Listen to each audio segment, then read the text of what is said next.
আজকের ব্লগটা থাকছে মেইনলি দাওয়াত প্রিপারেশন নিয়ে। তো গেস্টদের জন্য ওই দিন আমরা বাসায় কি অ্যারেঞ্জমেন্ট করেছিলাম সব কিছুই দেখাবো এই ভিডিওতে। তো চলেন কথা না বাড়িয়ে আজকের ব্লগটি শুরু করা যাক।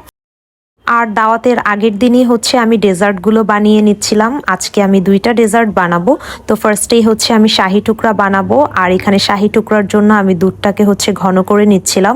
আর বেশিরভাগ রেসিপিতেই দেখা যায় দুধটাকে ঘন করার জন্য এখানে ওনারা কনডেন্স মিল্কটাও ইউজ করে। বাট কনডেন্স মিল্ক ইউজ করলে দুধটা ঘন হয় ঠিকই, কিন্তু অনেক বেশি মিষ্টি হয়ে যায়, যার কারণে আমি এই স্টেপটা হচ্ছে স্কিপ করেছি। তো আমি দুধটাকে ঘন করে নেওয়ার পর এখন চিনির শিরাটাও বানিয়ে নিচ্ছিলাম। আর আমার কাছে অন্যান্য রান্নাবান্না থেকেও ডেজার্ট বানানোটা অনেক বেশি ঝামেলার মনে হয়, তাই আমি আগের দিনই হচ্ছে ডেজার্টগুলো বানিয়ে নিচ্ছিলাম। তো চিনির শিরাটাও আমি বানিয়ে নিয়েছিলাম। তারপর এখানে আমি হচ্ছে পাউরুটিগুলো কেটে নিচ্ছিলাম, আর পাউরুটির আমি সাইডগুলো কেটে নিচ্ছিলাম। আপনারা চাইলে হচ্ছে সাইড কাটতে পারেন, নাও কাটতে পারেন, বাট কাটলে হচ্ছে দেখতে সুন্দর লাগে। দেন হচ্ছে স্যান্ডউইচের মতো করে আমি মাঝখান থেকে হচ্ছে কেটে নিলাম। সবগুলো রুটি এখন আমি একে একে হচ্ছে কেটে নিব। দেন হচ্ছে একটা প্যানের মধ্যে আমি 1 টেবিল চামচ পরিমাণ ঘি দিয়ে দিলাম। এরপর নর্মালি আমি রান্নার সয়াবিন তেলটা দিয়ে দিলাম। আর ঘিটা দেওয়ার মেইন রিজন হচ্ছে যাতে স্মেলটা খুবই সুন্দর আসে। তো এখন হচ্ছে আমি চুলার আঁচটা একদম লোতে রেখে হালকা ব্রাউন করে হচ্ছে পাউরুটিগুলো ভেজে নেব। আর পাউরুটিগুলো কিন্তু হালকা করে ভাজলেই দেখতে ভালো লাগে, বেশি গাঢ় করে ভাজলে কিন্তু কালার নষ্ট হয়ে যায়। দেন হচ্ছে আমি হচ্ছে চিনির শিরার মধ্যে দিয়ে দিলাম। আর চিনির শিরার মধ্যে 30 সেকেন্ডের মতো রাখলেই এনাফ, অত বেশিক্ষণ রাখার কিছু নেই, অল্প সময় রাখলেই হয়ে যায়। তারপর একটা সার্ভিং ডিশের মধ্যে আমি সবগুলো পাউরুটি সাজিয়ে নিয়েছিলাম অ্যান্ড ঘন করে রাখা দুধটা এখন ঢেলে দিচ্ছিলাম। আর দুধটা দেখতে বেশি মনে হলেও এটা কিছুক্ষণ পরই হচ্ছে কয়েক ঘন্টা পরই দেখা যায় একদম টেনে যায়।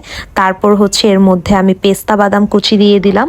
আপনারা আপনাদের পছন্দ মতো যে কোনো বাদামই কিন্তু এখানে ইউজ করতে পারেন। আমি ওই দিন পেস্তা বাদামটাই ইউজ করেছিলাম। তো এই তো আমার শাহি টুকরাটা রেডি হয়ে গেছে। এখন আমি হচ্ছে আরেকটা ডেজার্ট বানাবো, সেটা হচ্ছে মালাই রোল। আর মালাই রোলের জন্য ফার্স্টেই আমি হচ্ছে মালাইটা রেডি করে নিব।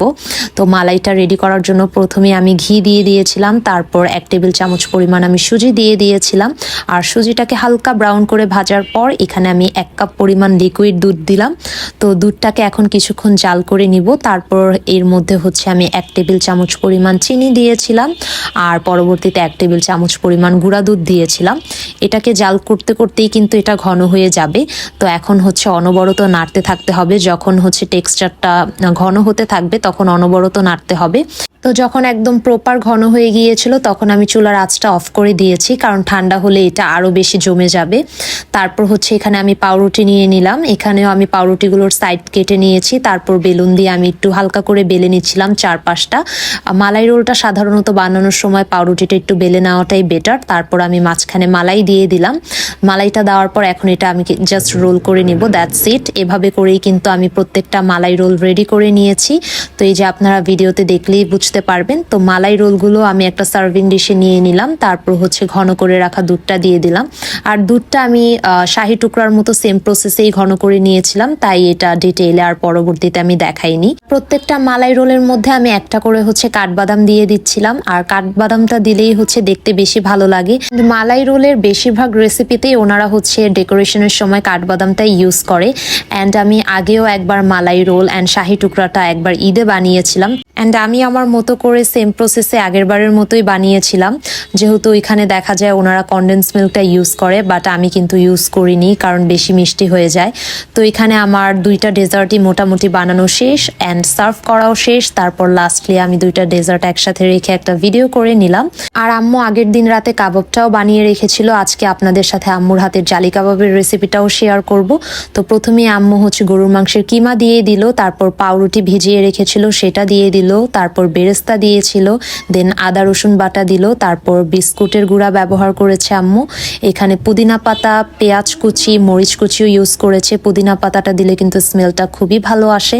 তারপর এখানে দিয়ে দিল স্বাদ মতো লবণ, মরিচের গুঁড়া, জিরার গুঁড়া, আর আম্মু এখানে 2টা ডিমও দিয়ে দিল।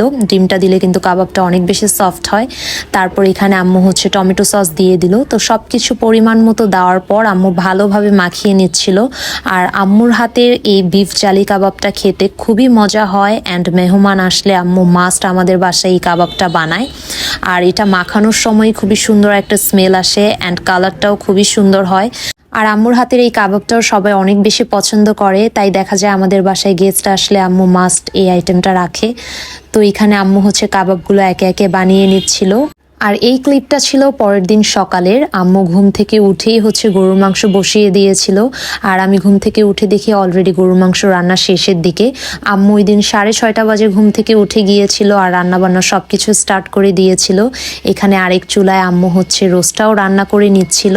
আর আজকে মেনলি আমাদের বাসায় আমার বোনের শ্বশুর বাড়ির সবার দাওয়াত ছিল। এই নর্মালি পোলাও রোস্টের পাশাপাশি আম্মু আরো কিছু আইটেম আজকে রান্না করবে, তাই আম্মু একদম সকাল থেকে রান্না বান্নাটা স্টার্ট করে দিয়েছিল।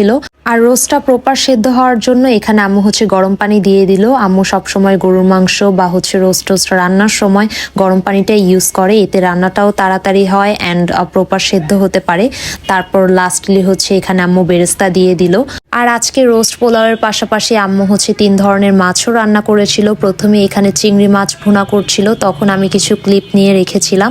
তো এখানে হচ্ছে মশলাটা কষানো হয়ে গেলে মাছগুলো দিয়ে দিল। তো মাছটা দেওয়ার পর এখন ভালো করে হচ্ছে নেড়েচেড়ে রান্না করে নিচ্ছিল কিছুক্ষণের জন্য। তো চিংড়ি মাছটা যখন রান্না হয়ে গিয়েছিল লাস্টে হচ্ছে আম্মু ধনেপাতা কুচিটা দিয়ে দিচ্ছিল। আর ধনেপাতা কুচিটা লাস্টে দিলে কিন্তু খুব সুন্দর একটা ফ্লেভার আসে, কালারটাও দেখতে বেশ ভাল লাগে। আর এখানে আরেক চুলাতে হচ্ছে আম্মু শোল মাছ ভুনা করছিল। তো আমি এগুলো জাস্ট ছোট ছোট কিছু ক্লিপ নিয়ে রেখেছিলাম, যেহেতু 3টা মাছই আম্মু ভুনা করেছিল তাই ওরকম ডিটেইলে আমি কোনো ভিডিও করিনি, জাস্ট লাস্টের দিকে কিছু ক্লিপ নিয়ে রেখেছিলাম। আর ওই দিন আম্মু পাবদা মাছও ভুনা করেছিল। অ্যান্ড ওই দিন আম্মুর হাতের স্পেশাল হচ্ছে টমেটোর টকও রান্না করেছিল। আমাদের এখানকার মানুষের এই টকটা খুবই পছন্দ। তো এটা মেনলি আম্মু ওই দিন হয়তো ট্যাংরা মাছ দিয়ে রান্না করছিল। তো আমি জাস্ট লাস্টের দিকে কিছু ক্লিপ নিয়ে রেখেছিলাম। অ্যান্ড এখানে জলপাইও ইউজ করেছে আম্মু।